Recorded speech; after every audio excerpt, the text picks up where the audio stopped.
Hey guys, Neil Temple of Doom here, co-host of Pop Cultured with Silver Screen Sheen and team on CJBK News Talk 1290. And I am, like everybody else on YouTube, going to review The Last Jedi. It'll be spoiler free. So this was episode 8, The Last Jedi, and it absolutely blew my mind. Right after seeing the movie, I had no idea how to review it. It was the first movie I ever went, did I love that? I think I did. So this was an amazing film that really delivers in many ways. The performances are excellent, and a very strong and intriguing story, I would say, as well, for the most part, and very surprising too. There's some nice surprises in there. Now, there are some things that happened in this movie that just made me gasp out loud and say, "What?" Like, there are moments where it doesn't matter how big a Star Wars fan you are, you're going to be like, "I never knew this could happen." So, you know, just stay tuned for that. If you haven't seen the movie yet, it's gonna really surprise you, I think, and it's gonna make you laugh too. It's actually really funny. I also dug some of the newer characters like Rose and DJ and Admiral Holdo. There are a couple of nice surprises, as I said in the film, that I will not spoil, but when you see them, you'll you'll be happy they happened.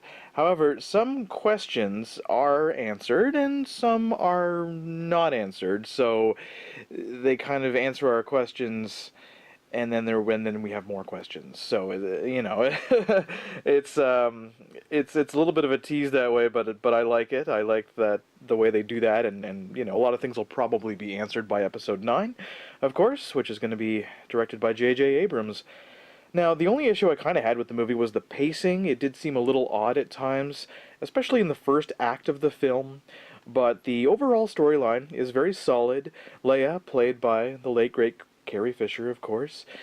She is in her final performance in the role, and she leads a dwindling resistance as Poe also leads the attack against the First Order, and they're trying to take out some of the heavier ships of the First Order. But General Hux, played very well by Domhnall Gleeson, has a way to track them, and he's going to try to wipe out the Resistance, for his cause, for his leader, Supreme Leader Snoke. So it's amazing storyline to start with such action. I thought it was great way to start the movie. Now, of course, in the meantime, as we know from the end of The Force Awakens, Rey tries to convince Luke to come back and join the fight now that she's found him. So her and Chewie are in the Falcon and trying to convince Luke to come back with them. Kylo Ren and Rey are also trying to turn each other, one to the light side, one to the dark side. So that was kind of cool. Without giving too much away, I got to say I was a bit disappointed in Snoke. Snoke was a joke, a little bit. I mean, he wasn't terrible or anything. I love Andy Serkis, but I just was kind of like, whatever, you'll see. The porgs weren't annoying, which was a relief. I'd say, there wasn't too much of them. And Chewie, well, Chewie was Chewie. I love Chewie. I really liked the job they did with him and what they had his character do. 3PO and R2-D2 and other characters that we've known throughout the series, of course, throughout the saga. They're all really well represented here. Mark Hamill, Carrie Fisher are brilliant as always, of course.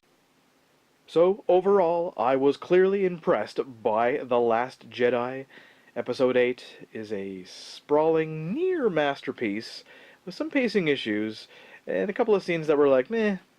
But, still, those are minor misgivings about a very, very fine, epic, space fantasy adventure film, and a great sequel to The Force Awakens.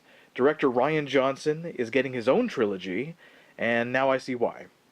It's a lot to process, and it will definitely make you want to see it again, because I know I'm going to see it again as soon as I can.